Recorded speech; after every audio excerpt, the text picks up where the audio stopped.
பலத்த காரியத்தை கற்று செய்வாராம நம்ம இந்த செய்திக்கு டைரக்டாக செய்திக்கு போகிறேன். ஆதிகாரத்தில் கற்று சொன்னார். அதே போல் அவன் அடிமையாக இருந்தால் அடிமை போய் இருக்கும்போது என்னாச்சுன்னா அடிமை இருக்கிற இடமெல்லாம் ஆசிரியப்பட்டதுன்னு சொல்லி நேற்று வாரம் வேதத்தில் படித்தோம். அதே மாதிரி ஒரு அடிமைக்கு அவ்வளோ பவர்னா நீங்கள் நாங்களுடைய இயேசு கிறிஸ்து ரத்தத்தினால கழுகப்பட்டு அதோடு மட்டும் இல்லை அவர் ரத்தத்தையும் சரீரத்தையும் பானம் பண்ணுறதுக்கு என்ன பவர் இருக்குன்னு சொல்லி நான் சொல்லி கொடுத்தேன்.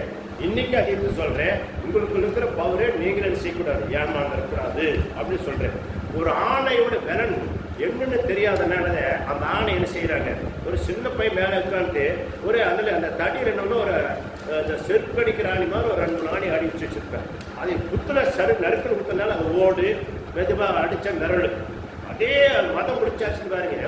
எத்தனை பேர் இருந்தாலும் அத்தனை பேர் எடுத்து கால் முடிச்சு தள்ளி போயிட்டே இருக்கு. அவ்வளோ பவர்.